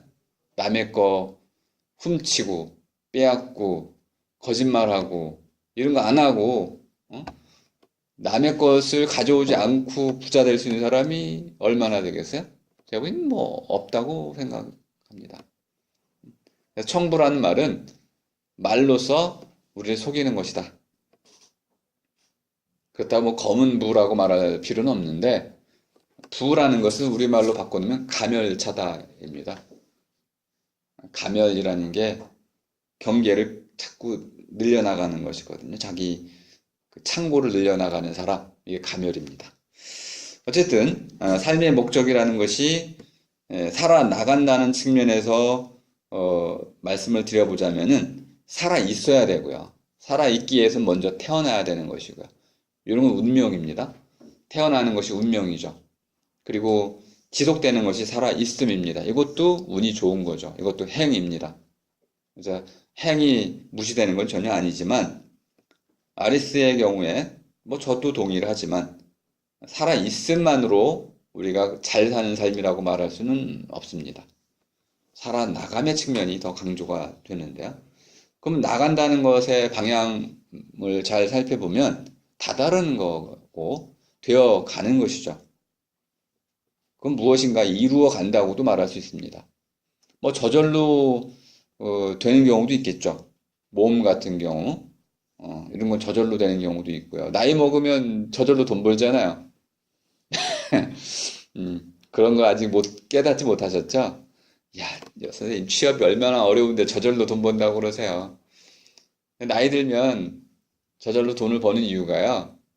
월급을 누구한테 주냐면 나이 든 사람한테만 줘요. 알바도 요즘 돈 벌긴 하지만 어쨌든 알바할래도 나이를 먹어야 돼요. 사회제도가 다 나이 든 사람에게, 나이를 먹은 사람에게 모든 혜택이 돌아가도록 되어 있습니다. 젊을 때는 사서 고생하라고 그러는데 어쨌든 고생하도록 되어 있어요, 사회가. 젊어서는 고생하도록 되어 있고 나이 들면서 그 고생의 혜택을 누리도록 사회가 진화해 왔다고 보시면 되겠습니다. 이런 것도 한편으로는 저절로 되는 부분도 있습니다. 이제 사회가 저절로 만들어주죠. 근데 오늘날에는 이 경계가 좀 애매해져요. 아름다운 몸매, 저절로 되나요? 가꿔야 되잖아요. 왜 이루어 나가는 거야? 외모도 저절로 되나요? 아닙니다. 이제는 스스로 가꾸고 자기 어떤 성격이나 이런 것들에 맞춰서 끊임없이 이루어가는 하나의 실천의 결과입니다. 그러니까 저절로의 세계와 스스로의 세계가 경계가 자꾸 허물어지고 있어요. 그러면 이제 우리는 잘 사는 삶의 영역도 점점 더 바뀌고 있다는 것을 알 수 있습니다. 자, 삶의 목적이라는 것이 어쨌든 이루어 나간다는 측면으로 보자면 아주 중요한 결론이 하나 나옵니다. 죽음에 관한 것인데요. 삶이 살아나간다는 관점에서 결국 좋은 삶을 이루어 나가는 것을 목적으로 하고 있다고 한다면은 죽음이라는 건 뭘까요? 삶을 다 이루는 것이네요. 그러니까 죽음은 끝나는 게 아니고 마무리하는 겁니다. 우리말로 좋은 말이 있는데요. 마무르다. 마무리해서 끝내는 거. 마무름. 다 이룬다. 이런 뜻입니다. 마무리한다. 마무른다. 뒷갈망까지 다 하는 거. 이런 기회가 있으면 참 좋죠. 죽더라도 내가 했던 일 다 마무르고 또 가족들 뒷걱정까지 다 해주고 또 뭐 가족들 다 모여가지고 축하받으면서 죽을 때 이걸 유학에서는 고종명이라고 합니다. 마지막 종쳤다 끝을 고하는 거 하늘에 내가 이렇게 살았습니다. 하늘에서 부여받은 나의 모든 사명을 다 이뤘네요. 자, 돌아갑니다 하고 종 땅 치고 하늘에 이제 자기가 돌아갈 때를 알리고 가족들에게 배웅을 받으면서 생을 마감하는 거, 이걸 고종명이라고 하죠. 저는 그것을 아름다운 죽음이라고 말할 수 있다고 보는데요. 실제로 삶의 목적을 이렇게 가장 좋은 사리를 이루는 데 있다고 본다면 죽음 역시 결정판이죠. 그래서 마무름의 단계로 말할 수 있다. 이렇게 되면 이제 자살의 부분도 좀 다르게 해석될 수 있습니다. 이런 관점에서는 죽음의 때를 스스로 결정할 수도 있어야 된다. 라고도 또 볼 수 있습니다. 어쨌든 하나의 전제가 바뀌면 그 뒤에 이어지는 다른 문제들도 영향을 받게 됩니다. 근데 이렇게 뭔가 좋은 삶을 이루어 나간다는 실천의 관점에서 주로 삶의 목적을 찾아보니까 이룬다는 관점이 강조가 되다 보니까 통제하고 규제하고 또는 무엇인가 지배한다는 이성적 측면이 좀 강조가 될 수밖에 없습니다. 그래서 이성의 두 가지 영역으로 나눴다는 것도 쉽게 설명이 됩니다. 하나는 뭐 진리를 발견한다고 했는데, 자, 이게 좀 우리말로 조금 잘못돼 있어서 바꿔보겠습니다. 원래 아리스가 말하려고 하는 바대로. theory라는 것은 이렇게 알아보기로 바꾸시면 되겠습니다. 알아보는 눈이란 뜻인데 원래는 알아보는 눈. 근데 이 알아보는 눈이 얼굴의 눈을 뜻하는 건 아닙니다. 마음의 눈을 얘기하는 겁니다. 알아보는 눈이 있으면 알게 되죠. 물론 다 알고 있지는 않습니다. 눈이 있다고 해서 다 볼 수 있는 건 아닌 것처럼. 알아보는 눈이 있다. 그 사람은 알아보겠죠. 근데 무엇을 알아보나요? 진리를 알아보는 거죠. 또는 거짓을 알아봅니다. 참 거짓을 알아보고요. 좋고 나쁜 걸 알아보고요. 또 그 사람이 누군지, 저것이 무엇인지, 또는 해는 왜 뜨는지 등등을 이 세상의 변화의 원리를 알아보는 겁니다.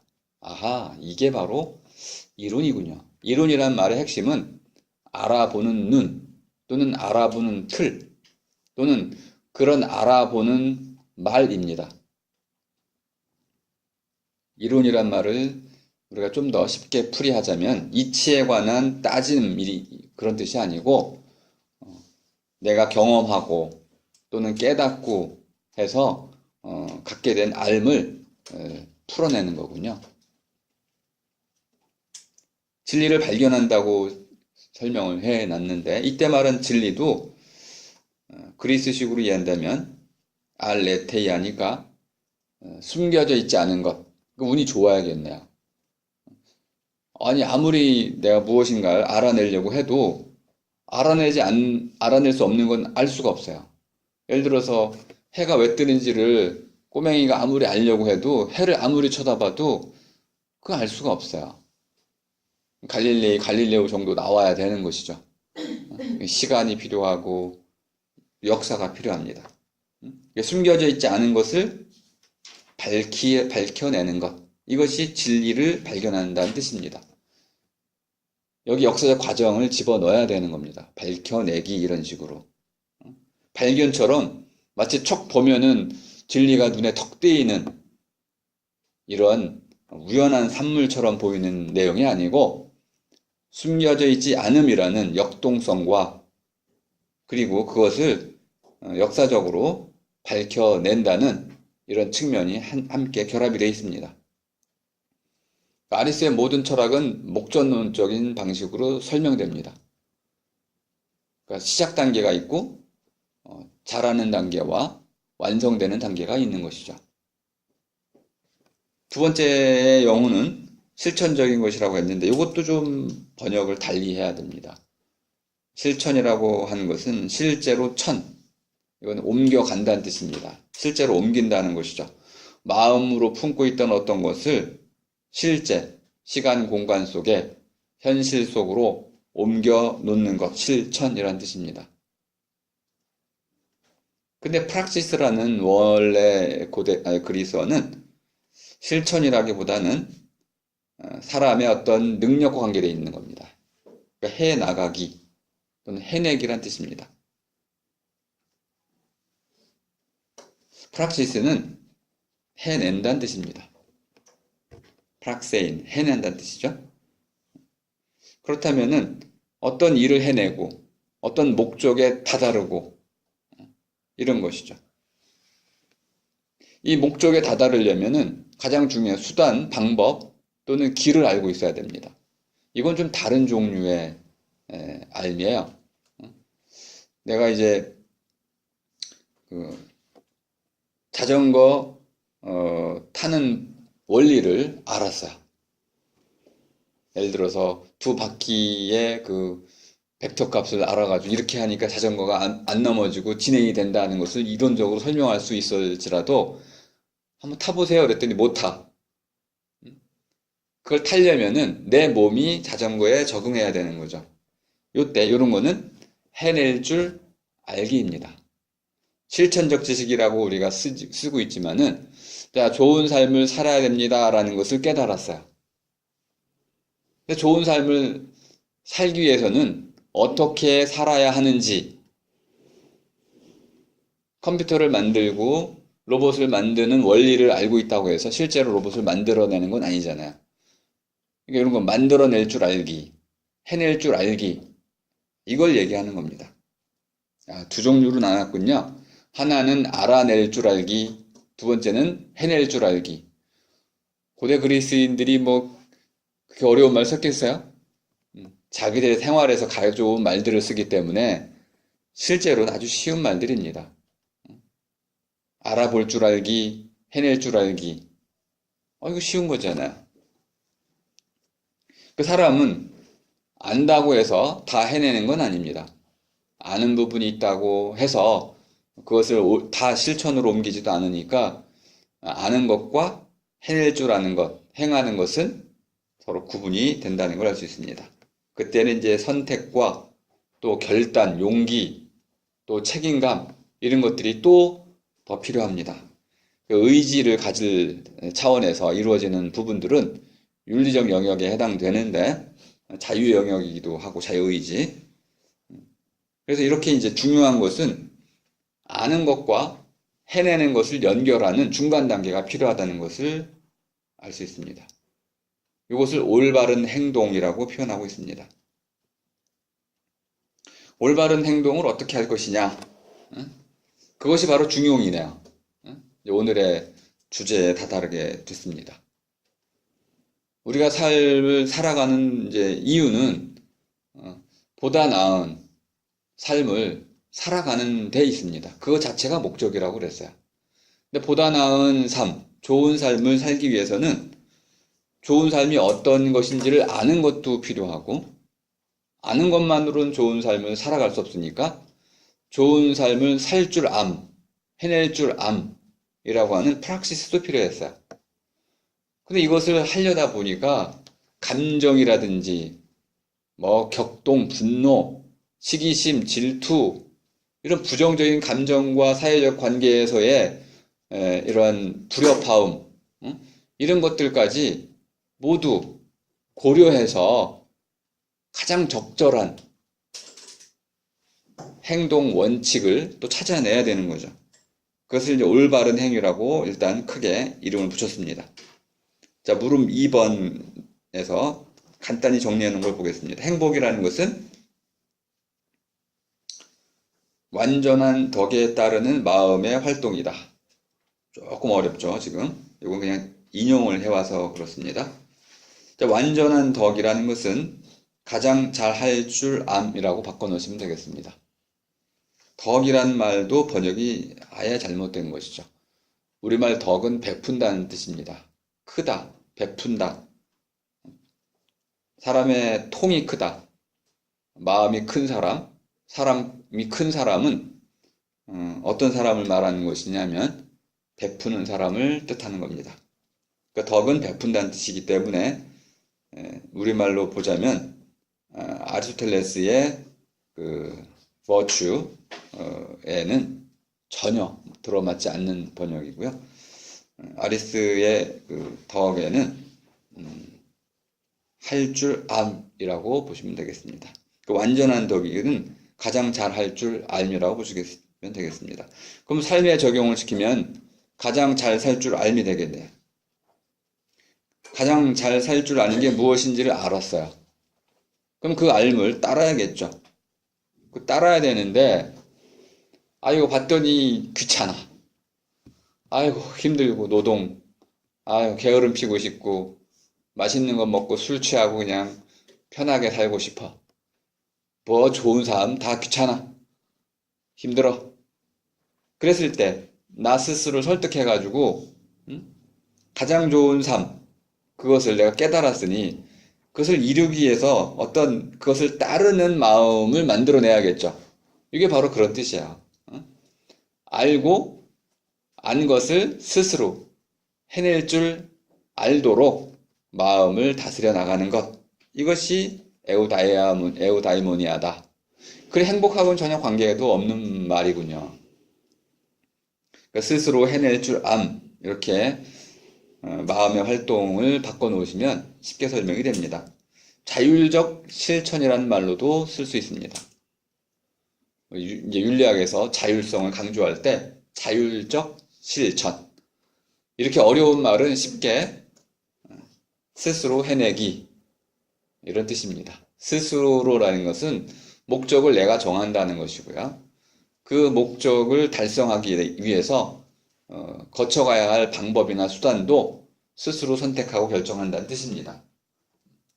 스스로 해내기는 아주 쉬운 말입니다. 그럼 아리스가 이제까지 얘기한 행복은 가장 좋은 선이죠, 이게. 또는 아가손이었습니다. 가장 좋은 살이, 그것을 살아갈 수 있는 것을 깨닫고 그 깨달음에 따라서 스스로 해낼 줄 아는 것. 이것이 바로 행복이네요. 그러면 그만이라는 거야. 그래서 뭐 결과가 실패였어요. 그래서 돈을 못 벌었어요. 그래서 친구가 떠났어요. 그래서 이혼했어요. 이런 것들은 결과에 따른 것인데 아리스도 이것을 문제로 삼습니다. 근데 좋은 삶을 사는 사람, 행복한 사람은 불행이 닥쳐왔을 때 행복하지 않은 사람에 비해서 불행의 피해를 덜 받는다. 이렇게 표현하고 있어요. 불행이라는 것은 사람이 피해갈 수 없는 것이기 때문에 닥치면 누구나 고통스럽습니다. 행복한 사람이라고 해서 불행이 닥쳤을 때 고통을 받지 않는다는 게 아니고요. 이렇게 표현하는 게 참 마음에 들더라고요. 고통에 처할 줄 안다.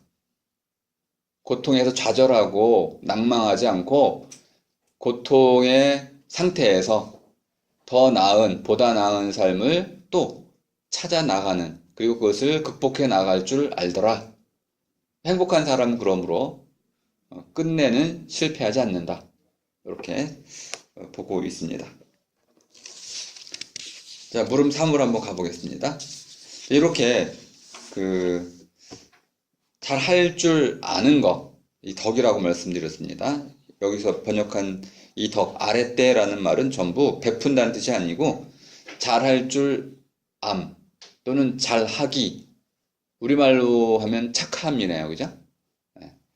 잘 할 줄 암 또는 잘하기, 이것을 둘로 나누었는데요. 뭐 이 구분 자체는 게 중요하지 않아서 일단 간단히 중요한 대목만 짧게 보고 넘어가겠습니다. 이 아랫대 잘 할 줄 아는 것을 둘로 갈랐어요. 하나는 도덕의 차원과 또 하나는 이제 지적인 차원. 도덕의 차원은 습관으로 받고 지적인 차원은 교육으로 받는데, 이건 뒤에 잠깐 설명을 다시 하겠습니다. 도덕적 덕에서 가장 중요한 것은 중용이라고 이제 표현했는데요. 중용, 메손이라는 것은, 이것도 우리가 이제 번역을 했는데, 중용은 또 그 공자님의 책이잖아요. 중, 가운데를 쓴다, 이런 뜻입니다. 중용, 가운데를 쓴다.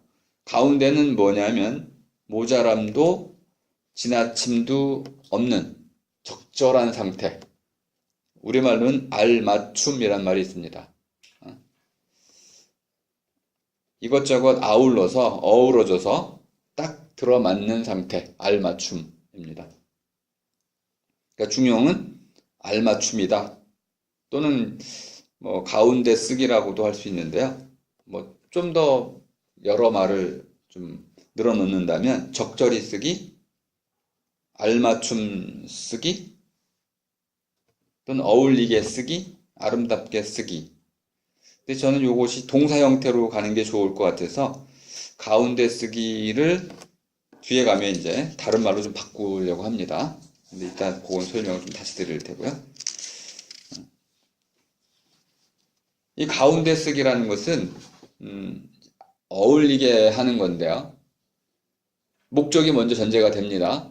가장 좋은 삶, 사리, 좋은 사리가 전제가 되고요. 이것을 이루기 위해서 우리가 수단들, 그 밑에 있는 아래 목적들을 또 하나하나 거쳐가야 되겠죠. 그런 거쳐가는 단계에서 그 최종 목적에 제대로 도달할 수 있는 바로 쓰기, 바람직한 상태를 계속 유지해가는 것, 이것이 중용입니다. 그러니까 중용은 하나의 상태가 아니고 과정입니다.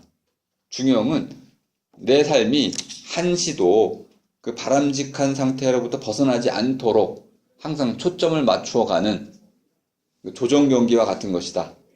이렇게 이해를 해 두시면 되겠습니다. 그러니까 이루고자 하는 목적에 항상 모자라지도 지나치지도 않도록 알맞춤한 상태가 되도록 조종하는 것이다. 뭐 예를 몇 가지 들어놨는데요. 자, 3쪽으로 하겠습니다. 요건 그냥 열거만 하겠습니다. 절제, 용기, 긍지, 온화, 진실, 너그러움 등등 이런 것들을 쭉 열거를 했는데, 이거 하나하나 아주 아리스토텔레스는 아주 중요하게 다루고 있는데, 뭐 오늘날 우리에게는 덕목이 좀 바뀌었으니까 이걸 구체적으로 자세히 설명할 필요는 없고, 궁금하신 분들은 니코마코스 윤리학을 좀 보시면 저는 절제 부분은 상당히 도움이 된다고 봐요. 오늘날에도 여전히 유의미한 설명 틀을 제시하고 있습니다. 자제라는 것도 나오는데 자제함. 그것도 여러분들이 한번 읽어볼 만한 내용을 담고 있습니다. 물음사, 지적인 덕. 이렇게 한번 넘어가 보겠습니다. 지적인 덕. 지적인 덕은 진리를 추구하는 거죠. 에로스인데 진리를 추구하는 것. 이 세 가지를 나눠놨습니다. 사려, 경륜, 사색. 이런 부분들은 눈으로 쑥 살펴보셔도 뭐 이렇게 어렵지 않게 이해할 수 있습니다. 행복한 사람, 좋은 살이를 살아가는 사람은 이 세 가지를 갖춰야 한다는 것입니다. 첫 번째는 자기가 하고 있는 일, 일어날 수 있는 일에 관한 거죠. 이런 것에 관해서 대비하고 미리 배려하는 것이다. 그걸 미립, 우리말로 미립이라고 합니다. 미루어 살펴두기, 사려죠. 그러니까 사려라는 말은 생각하고 되돌아본다 이런 뜻인데 이것보다는 미리 살펴두기 이렇게 미리라는 미립 우리말 미립이라는 말이 있습니다. 그것도 쓸 수 있고요. 또 나라를 다스리는 것 경륜이라는 말을 여러분이 아시는지 모르겠는데 경국대전 할 때 경자가 경제에 쓰이는 경자입니다. 지금 경이라는 것은 날경자인데요. 나라의 근본을 바로 세운다는 뜻입니다. 그러니까 경이라는 게 이코노미의 뜻이 아니고 원래는 살림살이라는 뜻이 아니고 나라의 근본 이것을 바로 잡는 것 그게 법이잖아요. 그러니까 경국대전에는 주로 법이 나오죠. 그 법통을 얘기하는 겁니다. 경이라는 것은 좀 번역이 좀 엉뚱하게 되는 셈입니다. 경제가 아니고 정치 영역 또는 법의 영역에서 다루어져야 하는 번역어였는데 그때는 아마 일본 사람들의 경우에는 돈이 곧 나라의 근본이라고 봤기 때문에 그래서 거기다 경을 썼습니다. 어쨌든 오늘날 우린 이거 좀 번역을 좀 바꿀 필요도 있어 보이는데 너무 많이 써가지고 그래서 경륜이라는 말은 정도전이 많이 썼던 말입니다. 그래서 나라를 경영한다. 그 해서 바르게 다스려 나가는 걸 경륜이라고 합니다. 그 다음에 이제 우주와 자연의 근본 원리를 쭉 그 실사구시라는 측면으로 여러분 이해하실 수도 있는데요. 이제 궁리한다 이렇게도 썼습니다. 궁리 정도전은 궁리라고도 썼는데요. 사색 그 실마리를 실타래를 쭉 거슬러 올라가서 그 마지막 자리에 다다르는 것 이것이 사색입니다. 사색의 실탈이라고 우리가 많이 쓰고 있는데요. 그래서 궁리라는 말로 유학에서 많이 썼던 겁니다. 사물의 이 진실을 파헤쳐가는 것. 뭐 이런 것들을 또 다 갖고 있어야만 비로소 우리가 행복한 삶에 도달할 수 있다고 봤는데요. 이러한 삶을 위해서 가장 필요한 것이 관조 또는 명상이라고 얘기를 했는데 이건 번역의 문제가 좀 있어서 지금 설명이 좀 어렵습니다. 영어로 이제 그 contemplation이라고 하는 것은 그것도 뭐 정확한 번역은 아닌데요. 예전에 제가 그 누스 그냥 있는 그대로 있는 그대로의 것을 그대로 받아들인다. 냄새를 맡는다. 이렇게 썼던 그 부분입니다. 있는 그대로 바라보는 것. 그러니까 내 주관적인 생각을 집어넣지도 않고 또 내 어떤 식견의 얕음 때문에 잘못 오해하거나 해석하지도 않는 있는 그대로를 있는 그대로 받아들일 만큼의 상태. 이것이 바로 그래서 신적인 직관이라고도 제가 부연을 해드렸죠. 요건 인간에게는 거의 불가능하다고 말씀드릴 수도 있겠습니다. 어쨌든 이런 진리를 그 자체로 깨닫게 된다면 뭐 우리에게 갈등은 없습니다. 뭐 선택하는데 어려움이 없겠죠. 자, 그래서 이제 중용을 어떻게 성취할 수 있는가? 이것이 이제 오늘 핵심이 되는 거죠. 덕이라는 것은 그래서 3쪽 마지막 줄에서 두 번째 보면은 가운데 자리 잡기라고 이제 말을 좀 바꿨습니다. 중용을. 가운데 자리 잡기. 그럼 새치기하고 비교해 보자면은 맨 앞에 자리가 있고 맨 끝 자리가 있고 네, 가운데 자리를 잡아라. 근데 이게 동사적인 의미로 써야 할 필요가 있기 때문에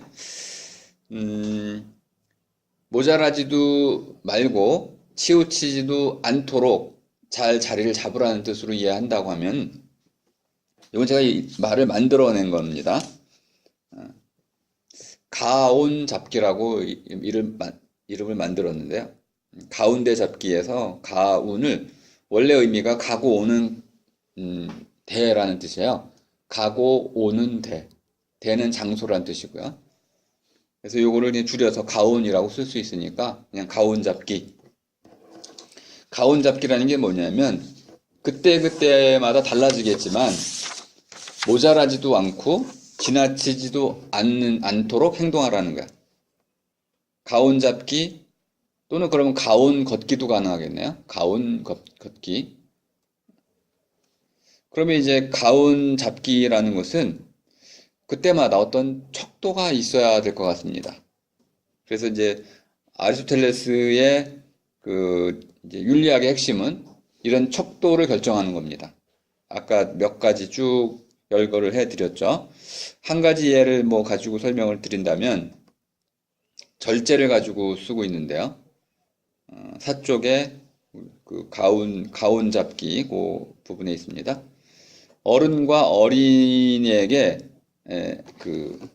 어른은 많이 먹고 어린이는 적게 먹겠죠. 요것을 가운 잡기를 한다면은 어른은 어른에게 필요한 만큼을 먹이고 어린이에게도 마찬가지로 하게 된다면 그것이 가운을 잘 잡은 겁니다. 그럼 요것을 넘어서면 극단적이면 포식을 한 거고요. 너무 적으면은 굶주리는 것이 되겠죠. 이런 걸 요 둘 모자라지도 지나치지도 않게 해가지고 적절히 알맞춤으로 그 척도죠. 알맞춤 한 만큼으로 나눠주라. 그러면 플라톤이 했던 말과 거의 유사하네요. 저마다의 몫을 주는 것을 정이라고 했으니까, 아이고 말만 가온 잡기라고 했지 그 올바름하고 똑같네요. 그러면 아리스는 그것을 알맞춤이라고 말하는 셈입니다. 근데 이건 아주 고대 그리스에는 일반적인 생각이었기 때문에 각주 1번을 보시면 헤라클레이토스가 인간과 원숭이를 신과 인간에게 비교를 해요. 비례라는 건데요. 비례. 이 둘 사이에 비례를 잘 해보니까 좀 유사성이 있다는 거예요. 요것을 또 로고스라고 부르고 있습니다. 이게 척도야. 그러니까 가온 잡기에서는 척도가 없는 것이 아니고 나름대로 이미 척도가 주어져 있습니다. 물론 이제 척도가 없는 게 또 몇 가지 있어요. 악덕이라고 부르는 몇 가지 있는데요. 악의, 질투, 간통, 절도, 살인, 여기에는 가운데가 없다는 거야. 다 나쁘지. 그럼 우리 전쟁하면 안 되겠네요. 전쟁은 다 나쁜 거니까, 악하니까. 등등. 근데 문제가 이제 습관이라는 데 있는데요. 우리가 이걸 하나하나 그때그때마다 가운데를 찾아가지고 가온 잡기, 가온 걸음을 걸어갈 수가 있다면 좋겠는데 그때그때마다 하려면 선택하기 어렵잖아요. 그래서 어떻게 하라는 겁니까? 평소에 그 가온 잡기를 습관화하라는 겁니다. 버릇으로 만들어라. 우리말 버릇은 굉장히 중요한 뜻을 갖고는 있는데요. 버릇이라는 것은 밴 것이란 뜻입니다. 몸에 밴 것.